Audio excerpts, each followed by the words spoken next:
Hello everyone, स्वागत है आपका महाराणा क्लासेस पर। तो आज की इस वीडियो में हम बीए सेकंड सेमेस्टर के अंतर्गत हिंदी साहित्य में जो आपके सिलेबस में दे रखा है कथा साहित्य, इसके इंपॉर्टेंट क्वेश्चंस इस वीडियो में हैं जो हम कवर करने वाले हैं। इसके बाद भी एक वीडियो अपलोड की जाएगी जिसमें है जो आपके निबंधात्मक क्वेश्चंस को मैं कवर करने वाला हूँ। तो इस वीडियो को अंत तक जरूर देखिएगा, अपने दोस्तों के साथ शेयर जरूर कीजिएगा और चैनल पर नए हैं तो सब्सक्राइब कर दीजिएगा। चलिए शुरू करते हैं। पहला क्वेश्चन है हमारा कि उपन्यासिका क्या है। तो देखिए, उपन्यासिका को लंबी कहानी भी कहा जाता है क्योंकि ये उपन्यास की तरह लंबी चौड़ी नहीं होती, बल्कि आज की भाग दौड़ भरी जिंदगी में आसानी से पढ़ ली जाए बस उतनी ही होती हैं। इसमें पृष्ठों की संख्या करीब 90 से 120 की होती है और इसमें पात्रों की संख्या भी है जो आपके कम होती हैं। दूसरा क्वेश्चन है, दौड़ उपन्यास के लेखक का परिचय दीजिए। तो ममता कालिया हिंदी की चर्चित नारी लेखिकाओं में से एक हैं। इनका जन्म है जो 2 नवंबर 1990 को वृंदावन में हुआ था। इनके पिता का नाम विद्याभूषण अग्रवाल, पहले अध्यापन में थे और बाद में आकाशवाणी में ये कार्यरत थे। वे हिंदी और अंग्रेजी साहित्य के विद्वान थे।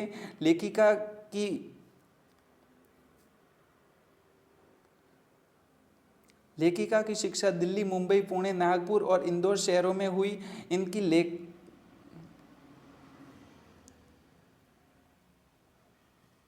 इनकी लेखनी ने इन्हें सफलता की ऊंचाइयों पर पहुंचाया। इन्होंने हिंदी साहित्य की कई विद्याओं का है जो आपके सृजन किया। बेघर, नरक दर नरक, प्रेम कहानियाँ, लड़कियाँ, एक पति के नोट्स, दौड़, अंधेरे का ताला, दुखन सुखन आदि इनकी प्रसिद्ध उपन्यास हैं। दूसरा क्वेश्चन है हमारा, दौड़ कहानी के प्रमुख बिंदुओं का उल्लेख कीजिए। दौड़ कहानी के प्रमुख बिंदु इस प्रकार हैं। पहला है जो आपके बाजारवाद और भूमंडलीकरण। दूसरा है विज्ञापन और मीडिया का सच, प्राइवेट कंपनियों की नीति, महानगरीकरण जीवन और बड़े माता पिता की तरफ युवा पीढ़ी की गैर जिम्मेदारी, शिक्षा व्यवस्था में बाजारवाद और दो पीढ़ी के बीच का विचारवाद अंतर, और यहाँ पर बूढ़े माता पिता की आशाएं और आधुनिक समाज में शादी। अगला क्वेश्चन है, दौड़ उपन्यासिका का उद्देश्य लिखिए। दौड़ उपन्यासिका के प्रमुख उद्देश्य निम्नलिखित हैं। तो यहाँ पर पहला उद्देश्य है युवा पीढ़ी को उनकी जिम्मेदारियों से परिचित कराना। दूसरा है बाजारवाद और प्राइवेट कंपनियों की नीतियों के विषय में जागरूकता फैलाना। तीसरा है शिक्षा व्यवस्था में आए परिवर्तन को समझना। चौथा है पारिवारिक मूल्यों को महत्व बताना और आधुनिक समाज में वैवाहिक संस्था में आई गिरावट बतलाना और वृद्ध लोगों की समस्या को प्रकाश में लाना, विशेष रूप से जिनके बच्चे विदेश में हैं। और सातवां है जो आपके वर्तमान समाज की वास्तविकता बतलाना।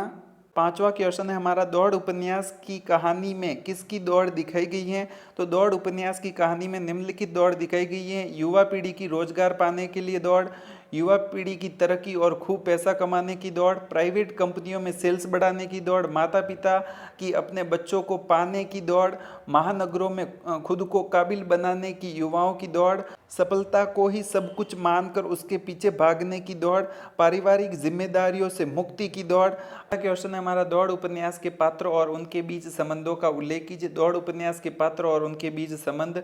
तो यहाँ पर पहला है रेखा, राकेश की पत्नी है और पवन और सगन की माँ है रेखा। अब राकेश हैं जो रेखा का पति और पवन और सगन का पिता है। पवन रेखा और राकेश का बड़ा बेटा है और यहाँ पर है जो सगन है रेखा और राकेश का छोटा बेटा है और पवन का छोटा भाई है। स्टेला पवन की पत्नी है और शरद पवन का दोस्त हैं। अभिषेक हैं जो आपके पवन का दोस्त हैं।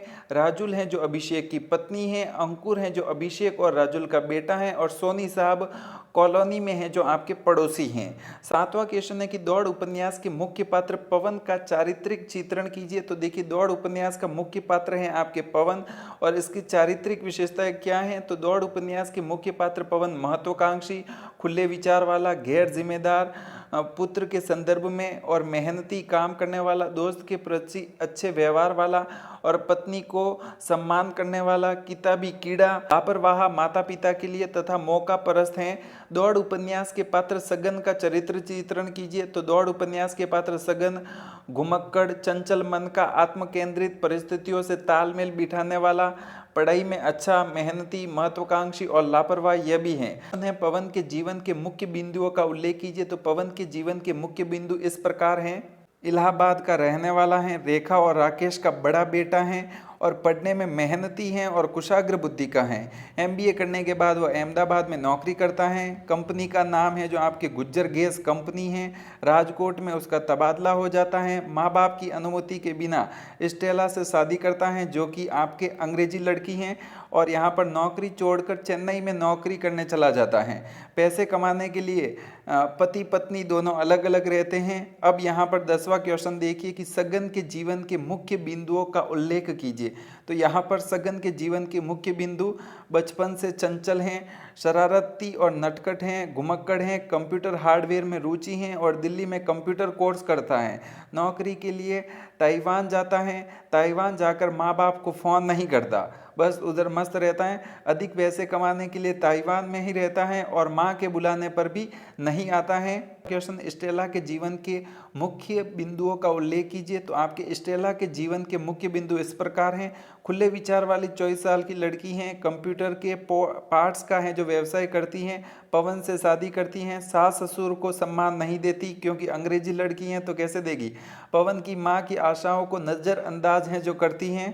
क्वेश्चन है हमारा 12वां क्वेश्चन, दौड़ उपन्यास की कथा वस्तु में बच्चों के बचपन के बारे में क्या बताया गया है।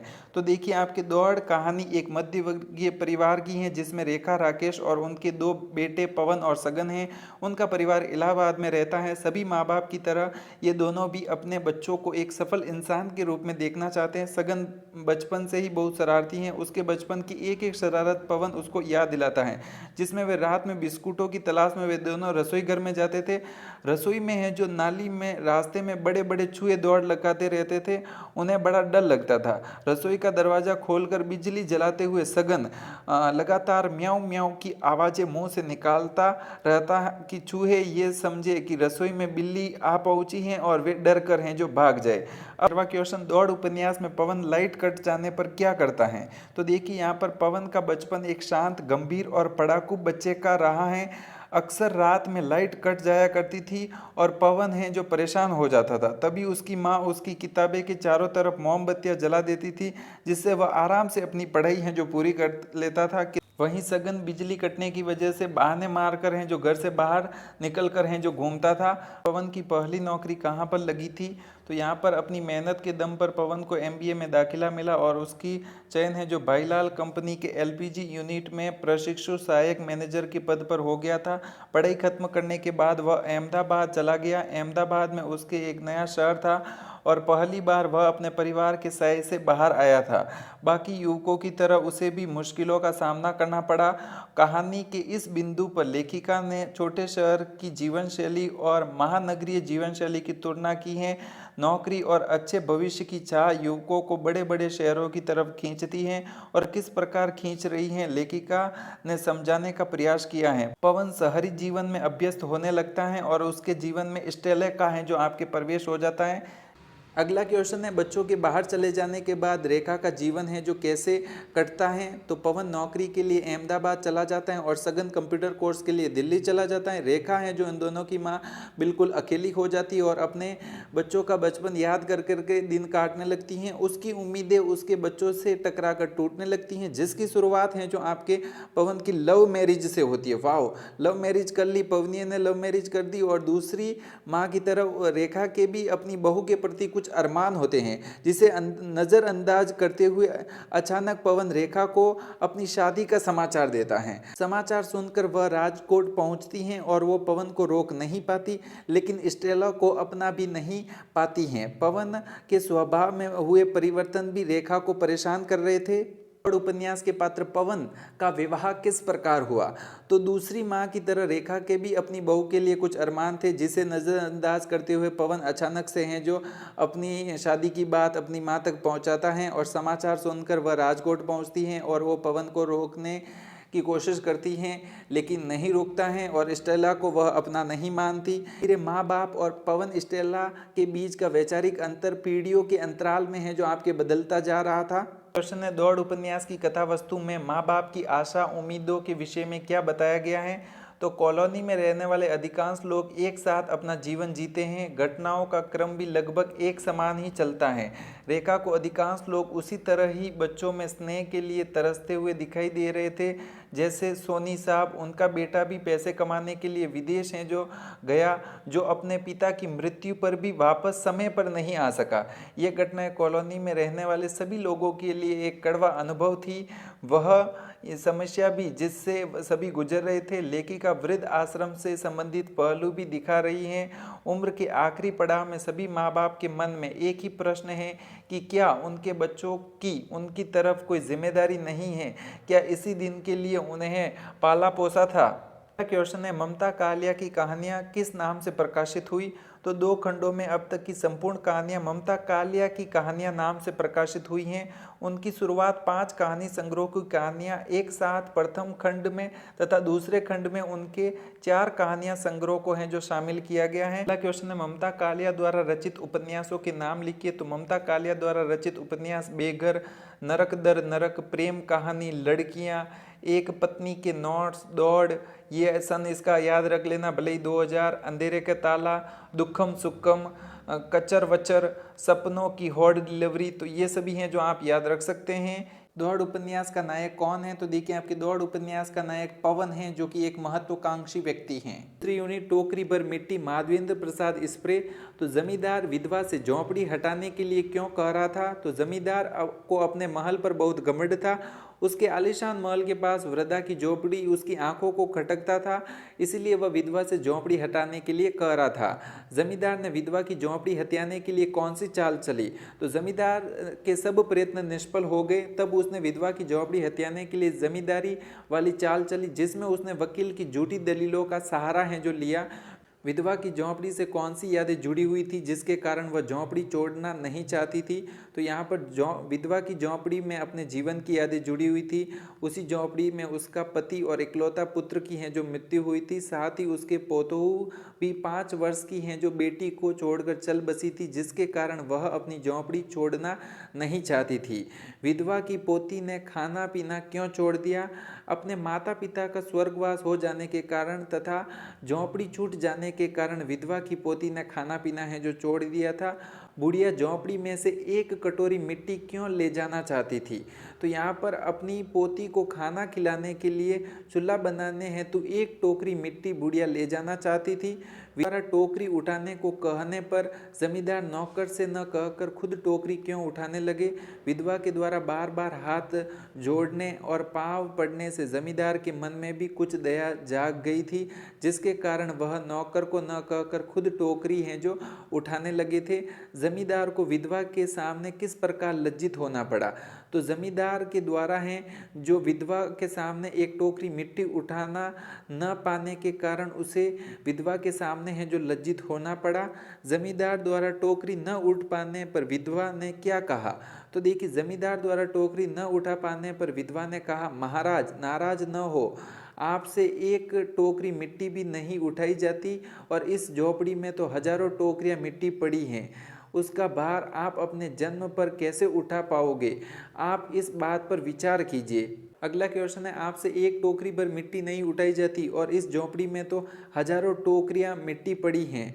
विधवा के इस कथन के पीछे क्या भाव रहा होगा? जमींदार ने घमंड पूर्वक विधवा की झोंपड़ी को हड़प लिया था, किंतु विधवा को उस झोंपड़ी से अपार लगाव था। विधवा के इसी लगाव के कारण जमींदार 1 टोकरी मिट्टी को भी टस से मस नहीं कर सके जो पूरा झोंपड़ी हड़प लिए हो। इस तरह से विधवा जमींदार के हृदय परिवर्तन में सफल हुई।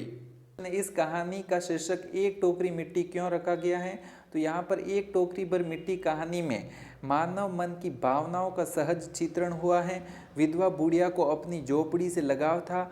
झोपड़ी खाली करने के पश्चात उसकी पोती ने खाना पीना है जो छोड़ दिया था। अपनी पोती को खाना खिलाने के लिए तथा जमींदार के हृदय की भावनाओं को बदलने के लिए वह 1 टोकरी मिट्टी ले जाना चाहती थी। अतः यह शीर्षक हैं जो आपके उचित हैं। अगला, जमींदार के द्वारा विधवा के साथ किया जाने वाला व्यवहार उचित है अथवा अनुचित, अपने विचार लिखिए। तो जमींदार के द्वारा विधवा के साथ किया जाने वाला व्यवहार अनुचित था, क्योंकि हमें घमंड में आकर किसी की भावना और सम्मान को ठेस नहीं पहुंचानी चाहिए। जमींदार ने जबरदस्ती है जो झोंपड़ी को हटा दिया था, जो कि बिल्कुल उचित नहीं था।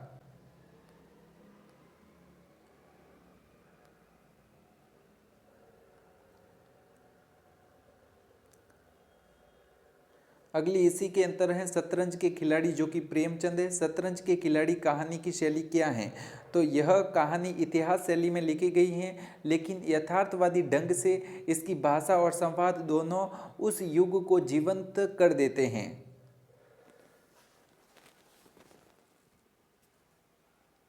अगला क्वेश्चन है शतरंज के खिलाड़ी कहानी की कसा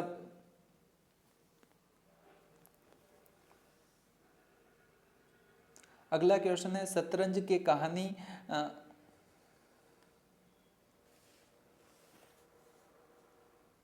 अगला क्वेश्चन है शतरंज के खिलाड़ी कहानी की कथा वस्तु क्या है? तो शतरंज के खिलाड़ी में फट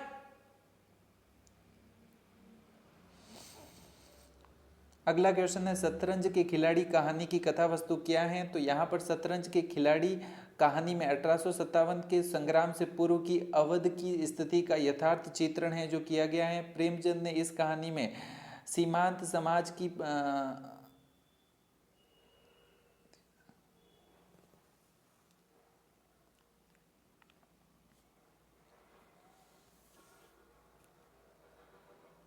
के अंतर्गत हैं आपके शतरंज के खिलाड़ी कहानी जो कि प्रेमचंद द्वारा लिखित हैं। पहला क्वेश्चन है शतरंज के खिलाड़ी कहानी की शैली क्या है? तो यह कहानी इतिहास शैली में लिखी गई है, लेकिन यथार्थवादी ढंग से लिखी गई है। इसकी भाषा और संवाद दोनों इस युग को जीवंत रूप हैं जो आपके दे देते हैं। शतरंज के खिलाड़ी कहानी की कथा वस्तु क्या है?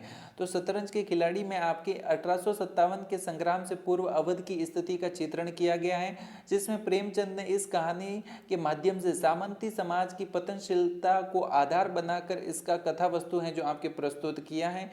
तीसरा है शतरंज के खिलाड़ी कहानी के माध्यम से लेखक क्या कहना चाहता है, स्पष्ट कीजिए। तो प्रेमचंद ने इस कहानी में उस समय के सामंती समाज की पतनशीलता को है जो आपके आधार बनाया है, जो दो विशिष्ट चरित्रों मीर और मिर्जा के माध्यम से उच्च सामंती वर्ग की विलासिता को अभिव्यक्ति दी है। यह कहानी ऐतिहासिक यथार्थ पर आधारित है। इस कहानी का परिवेश सामाजिक और राजनीतिक घटनाओं पर है जो आपके आधारित हैं। 70 क्वेश्चन है शतरंज के खिलाड़ी कहानी के मुख्य पात्र कौन है? तो यहाँ पर कहानी के दो मुख्य पात्र हैं। पहला है मीर रोशन अली और दूसरा है मिर्जा सजाद अली। ये दो वर्गीय चरित्र हैं और इनके माध्यम से उच्च सामंत वर्ग की विलासिता को व्यक्त किया गया है। इसमें है जो आपके दोनों वाजिद अली शाह के जागीरदार हैं। जीवन की बुनियादी ज़रूरतों के लिए उन्हें कोई चिंता नहीं है। दोनों गहरे मित्र हैं और शतरंज खेलना उनका मुख्य कारोबार है। कहानी में प्रेमचंद का क्या उद्देश्य है, लिखिए। तो देखिए प्रेमचंद का उद्देश्य इस कहानी द्वारा उन कारणों को उजागर करना रहा है जो भारत की गुलामी के पीछे रहे हैं। कहानी यह अंकित करती है कि राष्ट्रीय भावना का अभाव और उच्च वर्ग की विलासिता से कोई भी देश अपनी स्वतंत्रता की रक्षा नहीं कर सकता। अब यहाँ पर देखिए शतरंज के खिलाड़ी कब लिखा गया? तो देखिए शतरंज के खिलाड़ी एक लघु कहानी है जो कि 1924 में मुंशी प्रेमचंद्र द्वारा पत्रिका माधुरी में है जो आपके प्रकाशित हुआ था। प्रेमचंद ने 1856 में अवध पर ब्रिटिश कब्जे के दौरान लोगों के जीवन में राजनीतिक गिरावट और ठहराव का चित्रण किया, जो कि 1857 के महान विद्रोह के पीछे एक महत्वपूर्ण कारण था। जो 8वां क्वेश्चन है हमारा, शतरंज की खिलाड़ी कहानी किसकी विवेचना करती हैं? तो यहाँ पर शतरंज के खिलाड़ी की रचना प्रेमचंद ने 1924 में की थी, जिसमें है जो वाजिद अली शाह के शासनकाल की परिस्थितियों की यथार्थ चित्रण है। कहानी में राजा और प्रजा सभी बटेर तीतर लड़ाने और चौसर और शतरंज खेलने में और अफीम तथा गांजा पीने में है जो व्यस्त दिखाई गए हैं और प्रजा की आर्थिक स्थिति है जो आपके दयनीय थी। अगला क्वेश्चन है शतरंज के खिलाड़ी कहानी पर कौन सी फिल्म बनाई गई है? तो आपके शतरंज के खिलाड़ी कहानी पर शतरंज के खिलाड़ी नामक फिल्म बनाई गई है जो कि 1977 में हिंदी भाषा में निर्मित फिल्म है। इस फिल्म के निर्देशक बांग्ला फिल्मकार सत्यजीत रे थे। शतरंज के खिलाड़ी कहानी का समापन कैसे हुआ? तो मीर और मिर्जा में शतरंज खेलते समय आपस में है जो गाली गलौज होने लगी। तलवार रखते थे तो दोनों ने तलवार निकाली और एक दूसरे को दे मारी और दोनों का है जो आपके अंत हो गया था। अगला क्वेश्चन है हमारा, मीर के घर पर कौन और क्यों उन्हें पूछता हुआ आ पहुंचा? तो मिर्जा के घर बैठकर जब मीर शतरंज खेल रहे थे तभी एक दिन वहां बादशाही फौज अफसर उन्हें पूछता हुआ आ पहुंचा। मीर साहब के तो होश उड़ गए। घर के दरवाजे से नौकर से कहलवा दिया कि वह घर पर नहीं है, पर वह कल फिर से आने की बात कहकर चले गए। पूछने पर पता चला कि उन्हें सेना में भर्ती करना है। कहानी है हमारी पुरस्कार कहानी, जो कि जयशंकर प्रसाद द्वारा लिखित है। पहला क्वेश्चन है, पुरस्कार कहानी का संदेश क्या है? तो पुरस्कार कहानी का संदेश है कि देश व्यक्ति से बड़ा है। देश प्रेम के लिए व्यक्तिगत हित का है जो आपके बलिदान कर देना चाहिए। मधुलिका कौन थी और वह कैसी बालिका थी? तो देखिए, मधुलिका कौशल के रक्षक अन्यतम वीर सिंह मित्र की पुत्री थी। मधुलिका स्वाभिमानी, देश प्रेमी और आपके वाक्यपटु थी। वह सभी कृषकों की प्रिय थी और वह अत्यंत परिश्रमी थी। मधुलिका ने स्वर्ण मुद्राएं क्यों महाराज पर न्यौछावर कर दी? तो देखिए, मधुलिका अपने पूर्वजों की भूमि बेचना नहीं चाहती थी। उसने विनम्रता पूर्वक मुद्राएं हैं जो महाराज पर हैं जो आपके न्यौछावर कर दी थी। क्वेश्चन है, अरुण कौन था? तो अरुण मगध का राजकुमार था। वह मधुलिका का प्रेमी था। बाद में उसको मगध से निर्वासित कर दिया गया था और आपके कौशल के विरुद्ध षड्यंत्र करने पर उसे हैं जो प्राण दंड मिला था। अपनी खेती के चिन्ह जाने पर मधुलिका अपना जीवन यापन कैसे करती हैं? तो यहाँ पर मधुलिका दूसरों के खेतों में श्रमिक के रूप में काम करती थी और जो कुछ मिलता उसी से अपना जीवन यापन करती थी। मधुक वृक्ष के नीचे पर्णकुटी में है जो आपके रहती थी। मधुलिका ने महाराज से दुर्ग के दक्षिण की भूमि क्यों मांगी थी? तो यहाँ पर मधुलिका ने राजकुमार अरुण के प्रेम में ग्रस्त होकर उसके षड्यंत्र में शामिल होना स्वीकार कर लिया और उसने अरुण के कहने पर महाराज से वह भूमि है जो आपकी मांगी थी। क्वेश्चन है, मधुलिका ने महाराज से अपने लिए प्राण दंड क्यों मांगा? तो मधुलिका राजकुमार से प्रेम करती थी। कौशल को हस्तगत करने की योजना में उसने उसका है जो आपके सहयोग किया था। वह स्वयं भी देशद्रोह का अपने आप को है जो अपराधी समझती थी, इसलिए उसने है जो महाराज से प्राण दंड मांगा था। राजकुमार अरुण ने मधुलिका को अपनी योजना में सहयोगिनी क्यों बनाया? तो यहाँ पर अरुण जानता था कि वह अपनी योजना को मधुलिका के सहयोग से ही पूरा कर सकेगा। दुर्ग के दक्षिण की भूमि उसे मधुलिका की सहायता से ही मिल सकती है। वहां से वह दुर्ग पर आक्रमण कर सकता है। कौशल के उत्सव का परंपरागत नियम क्या था? तो उत्सव प्रतिवर्ष होता था। किसी किसान की भूमि राज्य द्वारा ली जाती थी और उसका 4 गुना मूल्य दिया जाता था। महाराज उस भूमि पर बीज बोते थे और फसल की देखभाल जिसकी भूमि ली जाती थी वही करता था। वह खेत महाराज का खेत कहा जाता था। क्वेश्चन है, मधुलिका ने राजा की भूमि का मूल्य स्वीकार क्यों नहीं किया? तो मधुलिका ने राजा की भूमि का मूल्य स्वीकार नहीं किया। उसके पूर्वजों की भूमि है जो वह बेचना है जो नहीं चाहती थी, अतः भूमि का मूल्य स्वीकार करना उसकी दृष्टि में अनुचित था। मधुलिका के पिता कौन थे और उन्होंने क्या कार्य किया था? तो सिंह मित्र मधुलिका के पिता थे। वह कौशल के अप्रतिम वीर थे। मगध से कौशल की रक्षा के लिए उन्होंने युद्ध किया था और देश की रक्षा के लिए अपने प्राणों का है जो त्याग कर दिया था। मधुलिका सेनापति को अरुण की योजना के बारे में न बताती तो क्या होता? तो यदि मधुलिका सेनापति को अरुण की योजना के बारे में न बताती तो अरुण श्रावती दुख पर अधिकार करने में सफल हो जाता और कौशल का पतन हो जाता। पुरस्कार कहानी का उद्देश्य स्पष्ट कीजिए। पुरस्कार कहानी में कहानीकार ने एक निर्मल प्रेम कथा के साथ मानव मन की अनेक उदात्त वृत्तियों को गूंथ लिया है, जिसमें स्वाभिमान, प्रेम, महत्वाकांक्षा और प्रेम के साथ देश प्रेम की भावना को है जो प्रतिस्फुटित किया है। भारतीय नारी के धर्म को एक गौरवमय झांकी में प्रस्तुत करना प्रसाद जी का मुख्य उद्देश्य है। इसके साथ ही व्यक्तिगत प्रेम से देश प्रेम की श्रेष्ठता का प्रतिपादन इस कहानी में है जो आपकी किया गया है। अगला क्वेश्चन है, देश काल की दृष्टि से पुरस्कार कहानी कैसी है? तो प्रसाद जी एक कुशल कहानीकार हैं। उनकी कहानियों में देश काल की प्रभावशाली योजना रहती हैं। पुरस्कार भी देश काल की दृष्टि से एक सफल तथा उत्तम कहानी है। कहानी के लेखक ने आरंभ में वातावरण का निर्माण किया। मधुलिका तथा अरुण के प्रथम मिलन तथा पुनः मिलन में भी अनुकूलन वातावरण का ध्यान रखा गया है। कहानी का कथानक ऐतिहासिकता से प्रभावित है और कहानी का घटना स्थल कौशल देश है। कहानीकार ने मुख्य पात्रों के नाम, वेशभूषा और उत्सव के चित्रण में भी देश काल का है जो पूरा ध्यान रखा है। ताई कहानी जो कि विश्वेश्वर नाथ शर्मा कौशिक जी द्वारा लिखित है। पहला क्वेश्चन है, ताई कहानी के शीर्षक की सार्थकता स्पष्ट कीजिए।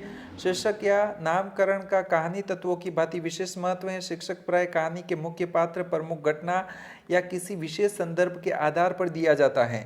यहाँ ताई कहानी का शीर्षक इसके प्रमुख पात्र रामेश्वरी के आधार पर रखा गया है, जो कि एक दूसरे के पात्र बालक मनोहर की ताई हैं। यहाँ निसंतान ताई अपने देवर के बच्चों से पहले किस प्रकार का व्यवहार करती हैं तथा बाद में एक घटना में उस व्यवहार में कैसे बदल जाता है, इस कहानी में अभिव्यक्त किया गया है। इस कहानी का प्रकार, कहानी का शीर्षक संक्षिप्त, रोचक और पूर्णतः सार्थक है। मोस्ट इंपोर्टेंट क्वेश्चन है, ताई कहानी के आधार पर बाबू रामजी दास की चारित्रगत विशेषताओं को स्पष्ट कीजिए। तो यहाँ पर ताई कहानी में बाबू रामजी दास प्रमुख पुरुष पात्र हैं, जो कि कहानी की नायिका ताई के पति हैं। उनके चरित्र की महत्वपूर्ण विशेषताएं निम्नलिखित हैं। बाबू महाराज जी हैं, जो एक समझदार और विवेकशील सज्जन हैं। वे सरल और स्नेही स्वभाव के व्यक्ति हैं। बाबू साहब अंधविश्वासों से दूर परंतु भाग्य में विश्वास करते हैं। वे संतान प्राप्ति की कामना से युक्त एवं पुण्य कर्मों में विश्वास करने वाले व्यक्ति हैं। रामदास जी संतोषी स्वभाव के सज्जन व्यक्ति हैं। वे सहानुभूतिपूर्ण हृदय वाले व्यक्ति हैं, पूर्ण सहानुभूति का भाव है जो रखते हैं। रामेश्वरी में भी माँ का हृदय है, उदाहरण देकर सिद्ध कीजिए। तो रामेश्वरी में भी माँ का हृदय था। कई बार तो वह उन बच्चों को भी माँ से भी अधिक प्यार करती थी। मनोहर जब पतंग लेने के लिए कहता था तो उसका कलेजा पसीज जाता था और वह कहती थी कि यदि आज मेरा पुत्र होता तो मुझे जैसी भाग्यवान स्त्री संसार में दूसरी न होती। अगली कहानी है, इसी के अंतर्गत कहानी है पराया सुख कहानी, जो कि यशपाल जी द्वारा लिखित कहानी है। पराया सुख कहानी किस कोटि की कहानी है? तो आपके पराया सुख कहानी है जो एक सामाजिक कहानी है। पराया सुख कहानी के रचयिता कौन है? तो पराया सुख कहानी के रचयिता यशपाल जी हैं। पराया सुख कहानी के मुख्य पात्र मिस्टर सेठी कैसे व्यक्ति हैं? तो पराया सुख कहानी के मुख्य पात्र मिस्टर सेठी हैं, जो धनवान व्यक्ति हैं। पराया सुख कहानी के प्रतिपाद्य को बताइए। तो कोई भी है जो व्यक्ति अपना व्यक्तित्व, अपना अस्तित्व खोकर सुख का अनुभव नहीं कर सकता, यही पराया सुख कहानी का मुख्य है जो प्रतिपाद्य है। मिस्टर सेठी को सुख का अनुभव कब हुआ? तो यहाँ पर मिस्टर सेठी को सुख का अनुभव तब हुआ जब अपनी संपत्ति का उपयोग मिसेज मदन का दुख दूर करने के लिए उन्होंने किया। मदन को अपने इशारों पर चलाया। मिस्टर सेठी को उसके संबंधी क्यों महत्व देते थे? तो यहाँ पर मिस्टर सेठी के पास खूब रुपया पैसा था, तो इसी कारण उसके संबंधी हैं जो उसे महत्व देते थे, लेकिन वह तो उन्हें पहचानता भी नहीं था। ने मिस्टर सेठी की आमदनी और संपन्नता के बारे में क्या लिखा है? तो लेखक ने मिस्टर सेठी की आमदनी और सफलता के बारे में लिखा है कि रुपया अब उसकी ओर यूँ बहता है जैसे बरसात में छोटे छोटे नालों का पानी स्वयं नदी में आकर इकट्ठा होता है। किसने मिसेज मदन की सेठी एंड कंपनी में असिस्टेंट मैनेजर बनाया? तो मिस्टर सेठी ने मिसेज मदन को सेठी एंड कंपनी में असिस्टेंट मैनेजर बनाया। अगला क्वेश्चन है, कहानीकार पराया सुख कहानी में सेठी के माध्यम से क्या स्पष्ट करना चाहता है? तो कहानीकार सेठी के माध्यम से स्पष्ट करना चाहता है कि एक गरीब व्यक्ति लगन और परिश्रम से धनवान है जो हो सकता है, और धन से वह पराये व्यक्तियों का सुख भी खरीद कर उसे अपना सुख है जो आपके बना सकता है। पराया सुख कहानी का शीर्षक औचित्य स्पष्ट कीजिए। तो आपके पराया सुख कहानी में यह बताया गया है, सुख संतोष केवल धन प्राप्ति से नहीं होता। मिसेज मदन की भांति कोर्ट में भी व्यक्ति अपना व्यक्तित्व खोकर या अस्तित्व मिटाकर सुख प्राप्त नहीं कर सकता। दूसरी ओर मिस्टर सेठी पहले से सुखी नहीं था। उसे सुख का अनुभव तब हुआ जब उसने अपनी संपत्ति का उपयोग मिसेज मदन का दुख दूर करने के लिए किया। यहाँ मिसेज मदन का सुख पराया सुख के रूप में आपकी व्यंजित हुआ है, क्योंकि उसे शारीरिक और आर्थिक सुख तो प्राप्त हो गया था किंतु उसका अस्तित्व नहीं रह गया था। अगला क्वेश्चन है हमारा, पराया सुख कहानी में वर्णित उर्मिला किस प्रकार की पात्र है? पराया सुख कहानी के गठन में उर्मिला एक सक्रिय, संघर्षशील तथा असहाय पात्र हैं जो सेठी के साथ संघर्षरत प्रक्रिया से गुजरती हुई सेठी के धन रूपी अस्त्र की ताकत के समर्पित होती हुई दिखाई देती हैं।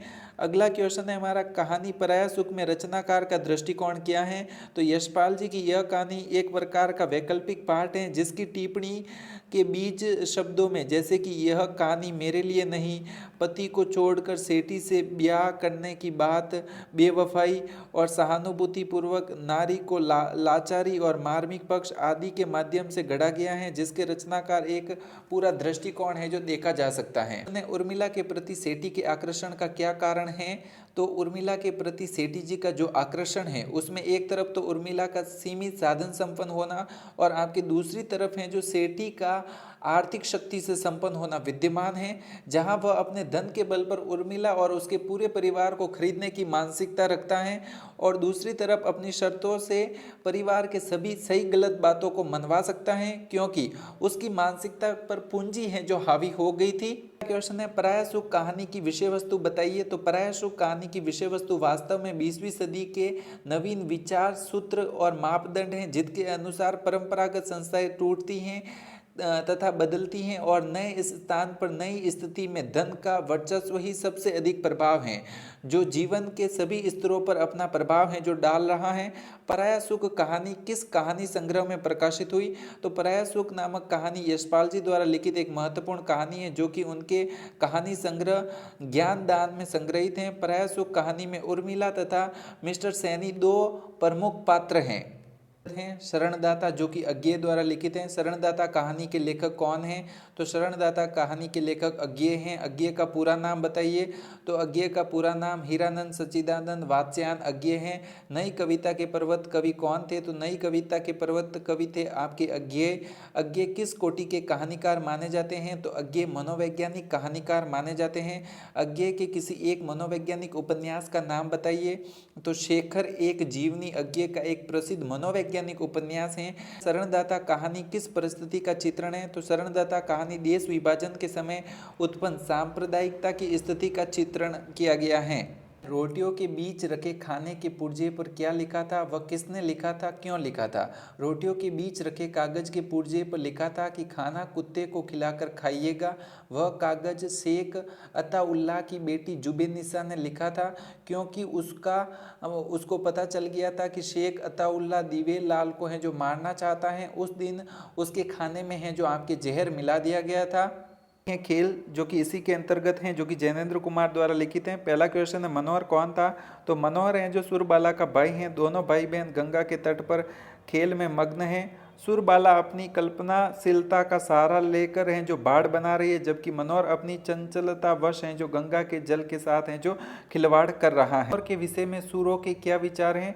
सुरो यानी सुरबाला रेत का बाढ़ बनाती हुई विचार करती हैं कि इस बाढ़ के ऊपर वह एक घर बनाएगी और उस घर में वह मनोहर रहेंगे, लेकिन मनोहर बाहर खड़े खड़े पत्ते जोकेगा जब वह अंदर आने की बहुत जिद करेगा और मुझसे हार मानेगा, तभी मैं उसे अंदर आने दूंगी, क्योंकि वह बहुत शरारती और उसे तंग करता रहता है। बाढ़ तोड़ने के पीछे मनोहर के कौन से भाव थे? तो यहाँ पर हैं जो बाढ़ सुरबाला ने बनाया था तथा उसमें उसकी कल्पनाशीलता और उसका पूरा श्रम लगा था। मनोहर में बाल सुलभ संचलता अधिक थी। इसी संचलता के कारण एवं बचपन की हठ धर्मिता के कारण वह पहले गंगा के जल पर डंडा चलाता रहता और बाद में सुरबाला के निकट पहुंचकर उसके बाढ़ पर एक लात मार दिया तो उसका बाढ़ है जो टूट गया। सुरबाला ने मनोहर से बाढ़ बनवाकर तोड़ डाला। क्यों, स्पष्ट करें। तो यहाँ पर मनोहर के द्वारा सुरबाला का बाढ़ तोड़ा जाता है। यह देखकर सुरबाला नाराज हो जाती है और वह मनोहर से नया बाढ़ बनाने को कहती है। मनोहर पूरी मेहनत एवं श्रम से नया बाढ़ तैयार करता है और सुरबाला उसमें संशोधन भी करती हैं, लेकिन कुछ देर बाद वह उसी बाढ़ को तोड़ देती हैं, क्योंकि एक तो उसमें बाल सुलभता चंचलता व बचपन का भाव है और दूसरा वह मनोहर को उसी मानसिकता की पीड़ा से गुजारना चाहती हैं जिससे वह गुजरी चुकी हैं, ताकि उसे भी एहसास हो कि मेहनत से किए गए कार्य पर कोई विघ्न पहुंचता है तो कैसा है जो अनुभव होता है, मतलब बदला लेने की भावना है। अगली कहानी हमारे एक और जिंदगी जो कि मोहन राकेश द्वारा लिखित है। एक और जिंदगी कहानी का मुख्य प्रतिपाद्य क्या है? तो एक और जिंदगी कहानी का मुख्य प्रतिपाद्य दाम्पत्य संबंधों का विघटन है। एक और जिंदगी कहानी में मोहन राकेश ने किस विषय पर प्रकाश है जो डाला है? जिंदगी में मोहन राकेश की श्रेष्ठ और चर्चित कहानी है पति पत्नी के दाम्पत्य संबंधों पर है जो प्रकाश डालने वाली यह कहानी मोहन राकेश की अन्य कहानियों से सर्वथा भिन्न है, क्योंकि यह वह कहानी है जिसमें मोहन राकेश ने अपने जीवन की महत्वपूर्ण घटनाओं का हूबहू है जो आपके चित्रण किया है। प्रश्न है, एक और जिंदगी कहानी के पात्र कौन कौन हैं? तो एक और जिंदगी के नायक प्रकाश और नायिका बीना और बच्चा पलाश हैं तथा प्रकाश की दूसरी पत्नी निर्मला के माध्यम से मोहन राकेश ने अपने शीला राकेश की पहली पत्नी और नीत मोहन राकेश और शीला का बेटा और तथा पुष्पा मोहन राकेश की दूसरी पत्नी की जिंदगी की घटनाओं का केंद्र में है जो इसे रखा है। मोहन राकेश का लेखन किस पर आधारित है? तो देखिए, मोहन राकेश का अधिकांश लेखन उनके व्यक्तित्व जीवन की परिस्थितियों पर किसी न किसी रूप में आधारित है। मोहन राकेश ने अपने जीवन में जो भोगा है उससे ही शिल्प की ऊंचाइयों के साथ अपने साहित्य की रचनाओं में है जो निरूपित किया है। उन्होंने जब भी और जो कुछ भी लिखा है अपने जीवन के इतिहास को फिर से दोहराया है। अगला क्वेश्चन है, प्रकाश और बीना के वैवाहिक जीवन में क्या समस्या आ पड़ी थी? तो देखिए, यहाँ पर प्रकाश और बीना दोनों समान रूप से बौद्धिक होने के कारण अपनी अपनी अतृप्तियों के लिए असंतुष्ट रहते और अपने ही अहम की तुष्टि के लिए परेशान रहते। यही उनके वैवाहिक संबंधों की समस्या का बड़ा कारण था। छठा क्वेश्चन है हमारा, प्रकाश और बीना के वैवाहिक जीवन में समस्या का मुख्य कारण क्या बताया गया है? प्रकाश और बीना के वैवाहिक जीवन में समस्या का मुख्य कारण यह बताया गया है कि उन दोनों के बीच एक दूसरे के प्रति अंडरस्टैंडिंग समझदारी का विकास नहीं हुआ जो प्रणय संबंधों को भी जोड़े रखता है। अगला क्वेश्चन है, प्रकाश और बीना के बीच उपजी समस्या का परिणाम क्या हुआ? तो देखिए, आपके प्रकाश और बीना के बीच उपजी समस्या का परिणाम यह हुआ कि ब्याह के कुछ महीने बाद ही पति पत्नी अलग रहने लगे। शादी के साथ जो सूत्र दोनों के बीच जुड़ना चाहिए था वह जुड़ नहीं सका। दोनों अलग अलग जगह पर काम करते थे और अपना अपना स्वतंत्र ताना बाना बुनकर जी रहे थे। प्रकाश ने बीना से विवाह क्यों किया था? तो जीवन के उकड़ेपन को समेटने के प्रयास में और घर की तलाश में प्रकाश ने बीना से विवाह किया था, किंतु वह एक सिरे पर मोहभंग की शुरुआत थी। तो यहाँ पर मोहभंग हो चुका था प्रकाश जी का। विवाह के बाद प्रकाश ने अपने आप को कैसे पाया? तो विवाह के साथ ही सहसा प्रकाश ने अपने आप को रुका हुआ, जड़ और स्तंभित पाया। विवाह के दिन से ही मोहन राकेश को शीला के अहमवादी स्वभाव का अनुभव होने लगा। इसके बाद मानसिक यातनाओं और कुंठाओं का दौर है जो शुरू हुआ। तो ये मोहन राकेश के जिंदगी की रियल कहानी इन्होंने बताई है। अगला क्वेश्चन है, मानसिक यातनाओं और कुंठाओं के विषय में मोहन राकेश ने अपनी डायरी में क्या लिखते हैं? तो यहाँ पर मानसिक यातनाओं और कुंठाओं के विषय में मोहन राकेश अपनी डायरी में लिखते हैं कि मन बार बार उन दिनों में लौट जाता जब यह विवाह नहीं हुआ था। यदि ओवन के प्रथम चरण में ही यह काल रात्रि प्रारंभ न होती तो बार बार मन को मारा है और बार बार अपने को दूसरों को धोखा दिया है। बार बार यह चाहा है कि इससे बुरे सपने की परिणीत मंगलमय हो। एक और जिंदगी कहानी में लेखक का उद्देश्य क्या है? तो देखिए, आपकी एक और जिंदगी कहानी में लेखक वर्तमान सामाजिक परिस्थितियों में संघर्षरत व्यक्तिगत जीवन में बदलते स्वरूप की अभिव्यक्ति करता है। वर्तमान समय में दाम्पत्य जीवन सुखी न होकर दुख में होता जा रहा है और संबंध विच्छेद अधिक हो रहे हैं। लेखक ने आधुनिक बोध से घिरे पति पत्नी के दाम्पत्य जीवन की विडंबना को कहानी के माध्यम से दर्शाया है। यहाँ पर अगला क्वेश्चन है, वर्तमान में दाम्पत्य जीवन में दुख का कारण क्या है? तो दाम्पत्य जीवन में दुख का कारण आपसी समझ का न होना, आपसी रिश्तों को महत्व न देना, आपसी रिश्तों की उपेक्षा करना और अपने अहंकार को रिश्ते से ज़्यादा महत्व देना। अगला क्वेश्चन है, संबंध विच्छेद का प्रभाव किस पर पड़ता है? तो आपके संबंध विच्छेद का प्रभाव सीधे बच्चों पर पड़ता है। अगर बच्चे हो गए हैं तो पति पत्नी अपने अहम के चलते अक्सर यह भूल जाते हैं कि उनके रिश्ते टूटने से उसका प्रभाव किस तरीके से उनके बच्चों को है जो प्रभावित करेगा। अगली कहानी है, अमृतसर आ गया भीष्म साहनी। अमृतसर आ गया कहानी के लेखक का नाम बताइए। तो अमृतसर आ गया कहानी के लेखक का नाम भीष्म साहनी है। भीष्म साहनी द्वारा रचित 3 कहानियों के नाम बताइए। चीफ दी दावत, मौका परस्त और खून का रिश्ता आदि भीष्म साहनी द्वारा हैं जो आपके प्रकाशित कहानियां हैं। अमृतसर आ गया कहानी के पात्रों के नाम बताइए। तो पठान, बाबू सरदार जी आदि अमृतसर आ गया कहानी के प्रमुख पात्र हैं। यहाँ पर अमृतसर आ गया कहानी किस वर्ष प्रकाशित हुई थी? तो अमृतसर आ गया कहानी भीष्मराव साहनी के कहानी संग्रह पटरिया में संग्रहित हैं। इस कहानी संग्रह का प्रकाशन 1973 में हुआ। कहानी संग्रह में कुल 14 कहानियां हैं जो इसमें सम्मिलित हैं। अमृतसर आ गया कहानी का विषय क्या है? तो अमृतसर आ गया कहानी विभाजन की परिवर्तित स्थितियों का दृश्य समाहित करती हैं। तत्कालीन ट्रेन सफ़र की स्थिति का है जो आपके वर्णन करती हैं। अमृतसर आज्ञा कहानी किस शैली में लिखी गई है? तो अमृतसर आज्ञा कहानी मनोविश्लेषणात्मक शैली में लिखी गई है। अमृतसर आज्ञा कहानी में सभी पात्र कहाँ बैठे हैं? तो अमृतसर आज्ञा कहानी में सभी पात्र रेलगाड़ी में बैठे हैं, ट्रेन में बैठे हैं। और अमृतसर आज्ञा कहानी में कौन कौन से पात्र हैं? तो अमृतसर आज्ञा कहानी में कथानायक, सरदार, आपके 3 पठान, एक दुबला बाबू, एक बुढ़िया जो माला जपती हैं, और आपके लटकती मूंछों वाला एक नया गरीब मुसाफिर, उसकी पत्नी और उसकी बेटी, और एक मुस्लिम गरीब मुसाफिर और उसकी पत्नी और अन्य मुसाफिर हैं। अमृतसर आज्ञा कहानी की कथा वस्तु लिखिए। तो अमृतसर आज्ञा कहानी देश विभाजन की त्रासदी पर आधारित है। ट्रेन में शरणार्थियों का एक समूह अमृतसर की यात्रा कर रहा है। लेखक ने ट्रेन के दृश्य को उभारते हुए सांप्रदायिक तनाव और अमानवीयता को कहानी का मुख्य विषय बनाया है। भारत पाकिस्तान के विभाजन की सामाजिक स्थितियों का है जो वर्णन किया गया है। गाड़ी में बैठे हुए यात्री किस राजनीतिक हस्ती के बारे में बात कर रहे थे? तो रेलगाड़ी में बैठे हुए यात्री मोहम्मद अली जिन्ना के बारे में बात कर रहे थे। लेखक के अनुसार विभाजन में अधिकतर कौन प्रताड़ित हुए हैं? तो लेखक के अनुसार विभाजन में अधिकतर निम्न वर्ग के लोग हैं जो प्रताड़ित हुए हैं। अमृतसर आज्ञा कहानी में रेलगाड़ी कहाँ से आ रही थी और कहाँ जा रही थी? तो देखो, अमृतसर आज्ञा कहानी में रेलगाड़ी पाकिस्तान से आ रही थी और अमृतसर की ओर जा रही थी। यह ट्रेन पेशावर से रवाना हो गई थी। भीष्म साहनी को साहित्य अकादमी पुरस्कार किस वर्ष प्रदान किया गया? 1975 में। बाबू का मजाक कौन उड़ा रहा है? तो रेल के डिब्बे में बैठे 3 पठान बाबू का मजाक उड़ा रहे हैं। इसमें से एक पठान रेल में चढ़ने वाले एक स्त्री को लात भी मार लेता है। अगली कहानी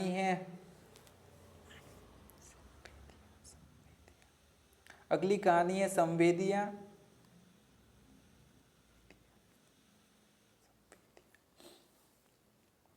अगली कहानी है संवेदिया।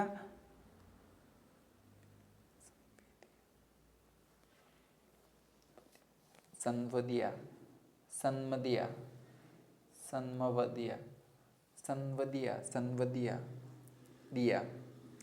अगली कहानी है सनवदिया। फणीश्वर नाथ रेणु लिखित है। राजा निरबंसिया कहानी के रचयिता कौन है? कमलेश्वर। कमलेश्वर द्वारा रचित 3 कहानियों के नाम बताइए। तो नीली झील, मांस का दरिया और देवा की माँ, ये कमलेश्वर द्वारा रचित 3 कहानी संग्रह हैं। राजा निरबंसिया कहानी के प्रमुख पात्रों के नाम बताइए। तो आपके हैं जो जगपति, चंदा, बच्चन सिंह और आपके राजा निरबंसिया कहानी के मुख्य पात्र हैं। राजा निरबंसिया कहानी का रचना काल एवं कहानी संग्रह लिखिए। तो निरबंसिया कहानी का रचना काल 1957 ईस्वी और यह कहानी कमलेश्वर के राजा निरबंसिया नामक कहानी संग्रह में है जो आपके संकलित हैं। इस कहानी की विशेषताएं बताइए। तो इस कहानी में 2 कहानियों को साथ साथ चलती हैं। एक पौराणिक कथा जिसमें राजा निरबंसिया और रानी लक्ष्मी की कहानी, और दूसरी आधुनिक कथा जो जगपति और चंदा से संबंधित हैं।